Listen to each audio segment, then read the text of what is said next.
Actually இதை பற்றி வந்து நிறைய பேட்டிகள் கேட்டாங்க. நான் கமெண்ட் பண்ணலை. ஏன்னா நான் வந்து இதை பற்றி ஏன் பேசலை அப்படின்னா, ஒரே ஒரு சிம்பிள் விஷயம். எல்லாருக்குமே செல்ஃப் ரெஸ்பெக்ட் ரொம்ப ரொம்ப முக்கியம். அது யாராக இருந்தாலும் சரி. அப்படி தான் நம்ம இன்னைக்கு வாழ்ந்துக்கிட்டு இருக்கோம். வாழணும். வாழ நெக்ஸ்ட் ஜென்ரேஷனும் இருக்கணும். பட் அதே சமயத்தில் வந்து பார்த்தீங்கன்னா செல்ஃப் ரெஸ்பெக்ட் எல்லாருக்குமே இருக்குது. எனக்கு இருக்குன்றதுக்காக நான் ஒருத்தரை வந்து தாழ்த்துறதும் தப்பு தான். ஸோ ஒரு ஷோலேருந்து வெளியேறதுங்கிறது வந்து நானும் செஞ்சுருக்கேன். ஜோடிகள்லேருந்து வெளில வந்திருக்கேன். பிக் பாஸ்லேருந்தே நான் வெளில வந்திருக்கேன். ஸோ அந்த ஒரு விஷயத்த வச்சு நான் பண்ணியிருக்கேன்ற ஒரு விஷயத்தினாலேயே நான் சொல்கிறேன், வாக் அவுட் பண்ணுறது தவறு கிடையாது. நமக்கு எங்கே மரியாதை இருக்கோ அங்கே நம்ம இருக்கலாம். மரியாதை இல்லாத இடத்துல நம்ம இருக்கக்கூடாது. அதுதான் கரெக்ட். ஆனால் அதே சமயத்தில் இதை வந்து ஊதி ரொம்ப பெருசாக்கி தேவையில்லாமல் அந்த பொண்ணும் பிரியங்காவும் சரி செல்ஃப் ரெஸ்பெக்ட் இருக்கக்கூடிய ஒரு பொண்ணு தான். 2 பேரோடய நான் ஒர்க் பண்ணியிருக்கேன். மணிமேகலை வந்து எனக்கு குக் வித் கோமாளி என்னோட சீசன் 1லேருந்து எனக்கு தெரியும். ஒரு தைரியமான ஒரு பொண்ணு. எதை பற்றியும் யாரை பற்றியும் கவலைப்படாது. ஹஸ்பண்டே வாடா போடான்னு தான் பேசும். ஸோ அந்த மாதிரியான ஒரு கேரக்டர், அடாவடி கேரக்டர் தான். பிரியங்காவை பொறுத்த வரைக்கும் எனக்கு பிரியங்காவை ரொம்ப நல்லாவே தெரியும். ஸோ பர்சனலாக பிரியங்காவை எனக்கு ரொம்ப பிடிக்கும். ஆக்சுவலி ரொம்ப பிடிக்கும். ஒரு நல்ல பொண்ணு. பழகிறதுல சரி, பேசுறதிலும் சரி, நம்ம திட்டினா கூட வாங்கிக்கிற ஒரு கேரக்டர் தான். ஏட்டிக்கு போட்டியாக திரும்பி உடனே அது எப்படி நீங்கள் பேசலாம் ஷோவில், எஸ்பெஷலி விஜய் டிவின்னும் போதே உங்களுக்கு வந்து பார்த்தீங்கன்னா அதோட ஜானரே பார்த்தீங்கன்னா எல்லாருமே எல்லாரையும் திட்டுறது தான் ஜானரே. ஸோ அந்த ஷோ குக் வித் கோமாளியில் குக்கு கோமாளி சண்டை போடுறது இதெல்லாம் வந்து பொதுவான ஒரு நார்மலாக நடக்கக்கூடிய விஷயம் தான். இது ஒரு பெரிய விஷயமா எனக்கு தெரியல. அதே சமயத்தில் நான் வந்து ஒரு தேர்ட் பர்ஸ்பெக்டிவ் எடுத்து வைக்கிறேன்.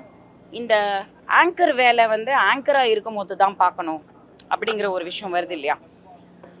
இப்போ நான் வந்து ஒரு ஆர்டிஸ்டாக இருக்கேன். நான் வந்து ஒரு நிறைய டைரக்டர்ஸ்ட்டை ஒர்க் பண்ணுறேன். ஸோ நான் நிறைய நடிகர்களோட நடிக்கும்போது அதில் பல பேர் டைரக்டர்ஸ் இருப்பாங்க. இப்போ நான் ஒரு படம் தயாரிக்கிறேன், அதில் நான் டைரக்ஷன் பண்ணுறேன். என் படத்திலே நிறைய டைரக்டர்ஸ் இருக்காங்க. அவங்க நடிக்கும்போது அவங்க சஜஷன்ஸ் கொடுப்பாங்க. இது இப்படி பண்ணால் நல்லாயிருக்கும். நானும் சொல்லுவேன், சார் கொஞ்சம் டைலாக் வந்து இதுதான், இது நான் பழைய காலத்து படம் மாதிரி எல்லாமே வந்து ஸ்கிரிப்டடு டைலாக்ஸு அப்படி கிடையாது. இதுதான் சிச்சுவேஷன். நீங்கள் என்ன சொல்கிறீங்க, நம்ம என்ன சொல்லலாம், ஒரு டிஸ்கஷன் போகும். ஸோ நீங்கள் என்ன, நான் தான் இந்த படத்தோட டைரக்டரு, நீங்கள் எப்படி இந்த படத்தில் டைரக்ஷன் பண்ணலான்னு சொல்கிறதே வந்து இம்மெச்சூரிட்டி. அதை நான் சொல்லிடுறேன். கம்பேர் பண்ணி ஒருத்தரை வந்து பேசினா இல்லை அவங்கள ஹர்ட் பண்ணால் அது தப்பு. பட் நான் தான் பேசணும், நீங்கள் பேசக்கூடாதுங்கிறது தப்பான ஒரு விஷயம். பட் அங்கே என்ன நடந்ததுங்கிறது நிறைய பேர் எனக்கு தெரிஞ்சவங்க. அந்த செட்டுக்கு நான் ஆக்சுவலி ஒரு 2 வீக்ஸ் பேக் தான் நானே போயிருந்தேன். ஸோ எனக்கு எல்லாருமே தெரியும். இந்த விஷயத்தில் வந்து கொஞ்சம் பயங்கரமாக மீடியா தான் வந்து ரொம்ப பெருசு பண்ணி அசிங்கம் பண்ணிட்டாங்க ஆயிடுச்சு. நிறைய பேர் தேவையில்லாமல் உள்ளே வந்து, எனக்கு ஒரு விஷயம் ரொம்ப பிடிக்கல, மணிமேகலை வந்து ஹஸ்பண்டோட வாழ்கிறாங்க, அதனால அவங்களுக்கு செல்ஃப் ரெஸ்பெக்ட் இருக்குது. ஹஸ்பண்ட் விட்டுட்டு போயிட்டாங்க, செல்ஃப் ரெஸ்பெக்ட் கிடையாதுன்னு சொன்னால் பேசுகிறவங்கள சிரிப்பு இல்லை எதை வேணால் வச்சு அடிக்கலாம். ரொம்ப தப்பு. அதனால தான் அவங்க ஹஸ்பண்ட் விட்டுட்டு போயிட்டாங்கன்னு சிலதுங்க ரொம்ப பேசிகிட்டு இருக்கு. ஹஸ்பண்ட் விட்டுட்டு போகலைங்க, அவங்க பிரிஞ்சிட்டாங்க. இது எந்த காலத்தில் இருக்கீங்க? கரெக்டாக ஹஸ்பண்ட் விட்டுட்டு போகிறதுங்கிறது காலம் கிடையாது. லைஃப்பில் வந்து இன்றைக்கி பொண்டாட்டி கூட விட்டுட்டு தான் போகிறாங்க. ஏன்னா அவங்களுக்கு அங்கே இருக்க முடியலன்றதுக்காக. ஸோ ஒருத்தர் பிரியறதுக்கும் அவங்களோட கேரக்டருக்கும் சம்மந்தம் கிடையாது.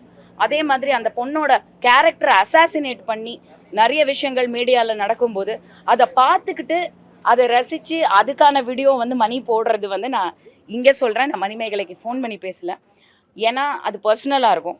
பட் இங்கே நான் சொல்கிறேன், ஏன்னா அவங்க மீடியா முன்னாடி தான் பண்ணுறாங்க. மணி, நீ வளர்ந்து வர பொண்ணு, நல்லா வந்துட்டுருக்க, you have a good husband.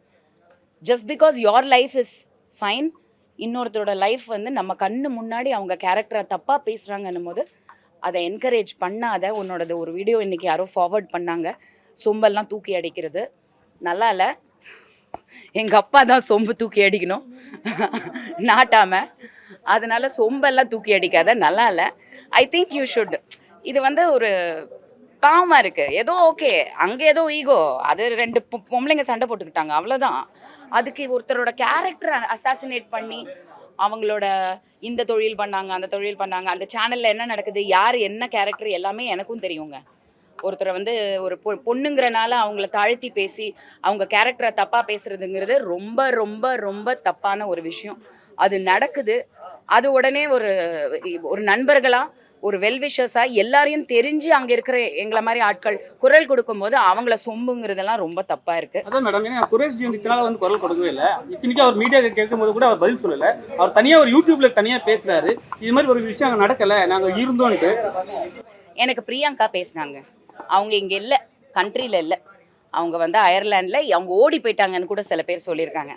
நானுமே வந்து குக் வித் கோமாளிக்கு அப்புறம் சரி, பிக் பாஸ்க்கு அப்புறமும் சரி, இம்மிடியேட்டாக அப்ராட் தான் போனேன். ஏன்னா நமக்கு ஒரு ஒரு அது ஸ்ட்ரெஸ் லெவல் வேற. இங்கே ஒரு பிரபலமானவங்க செலிபிரிட்டி வந்து ஒரு சென்னை சிட்டியில் வந்து எங்கேயுமே நம்மளால போக முடியாது. செல்ஃபீஸ் கொடுத்துட்டு இதுதான் பண்ண முடியும். ஸோ ஒரு ஃப்ரீடம் இருக்காது. அதனால அந்த பொண்ணு பிளான் பண்ணி முன்னாடியே டிக்கெட்டை போட்டு அது போயிருக்கு. அப்படி அழுகுது. ரொம்ப கஷ்டமா இருந்துச்சு. ஏன்னா ஒரு பொண்ணுக்கு ஒரு பொண்ணோட வலி தெரியலன்னா அப்போ நம்ம பொண்ணா இருந்து பிரயோஜனமே கிடையாது. அது அவ்வளோ அழுகுது. ஃபேமிலி அவ்வளோ கோ த்ரூ பண்றாங்கக்கா. எனக்கு மனசு ரொம்ப கஷ்டமா இருக்குக்கா. நீங்க வேணா கேட்டு பாருங்கக்கா. அந்த மாதிரி கிடையாதுக்கா. நான் சொன்னேன், இது கேட்கறதுக்கே எனக்கு ஒன்றும் தெரியல. எனக்கு தெரிஞ்சு நடந்தது நடந்துருச்சு. பட் இவ்வளோ டேமேஜ் எதுக்கு? ஒரு ஒரு சின்ன ஒரு சண்டை 2 பேர் போட்டுக்கிட்டதுக்கு புருஷனை இழுக்கிறாங்க, டைவர்ஸ் இழுக்கிறாங்க. அவங்க என்ன அந்த கம்பெனியில் யாரோட இருந்தாங்கன்றாங்க. அப்படி யாரும் இல்லை அந்த கம்பெனியில். உண்மையாக எனக்கு தெரியும். எல்லாரையுமே எனக்கு தெரியும். இவங்க யாரை பற்றி பேசுகிறாங்களோ எனக்கு தெரியல. தப்பாக இருக்குங்க. இவங்களே கொடுக்குறாங்க. இது எப்படி இருக்குன்னா, உண்மையாக சொல்கிறேன், இந்த ஈவன் திஸ் இப்போ ஹேமா கமிட்டி இங்கே வந்து இப்போ எடுத்திருக்காங்க, ரோஹிணி மேடம் எடுத்திருக்காங்க. கரெக்டான ஒரு ஆக்ஷன் இம்மிடியேட்டாக எடுத்தாங்க. ஒரு பத்திரிகையாளர் அவங்க பேசுனதுக்கு ஐ ரியலி சல்யூட் ஹர். ஏன்னா அந்த மாதிரி பெண்கள் வந்து கரெக்டாக பண்ணணும் சில விஷயங்கள். அதே மாதிரி சும்மா மீடியாவில் போயிட்டு இந்த மியூசிக் டைரக்டர் இப்படி, அந்த மியூசிக் டைரக்டர் இப்படி, இவங்க யாருங்க சர்டிஃபிகேட் கொடுக்கறதுக்கு? எனக்கு புரியலையே. அப்போது நாங்கள் வந்து இமிடியேட்டாக இப்போ இவரோட கேரக்டர் இப்படி தாங்க, அவர் இப்படி தான் கூப்பிடுவாருன்னு சொன்னால் அது உண்மையாயிடுமா? இப்போ பெண்களும் மிஸ்யூஸ் பண்ணுறாங்க இல்லையா? ரொம்ப மிஸ்யூஸ் பண்ணுறாங்க. கேவலமாக இருக்குது, ரொம்ப கேவலமாக இருக்குது. அதெல்லாம் ரொம்ப வருத்தமாக இருக்குது இந்த மீடியாவில் நடக்கிற விஷயங்கள். எந்த மூஞ்ச பார்த்தாலும் பிரியங்காவும் மணிமேகலை தான் எனக்கு தெரியும். இது நடுவில் எவனோ ஒருத்தர் நின்றுட்டு ஓவராக பேசிகிட்டு இருக்கான். யாரா இவன் தான் இருக்குது எனக்கு. சர்வதேச பிரச்சனை நல்லா வாயில் வருது.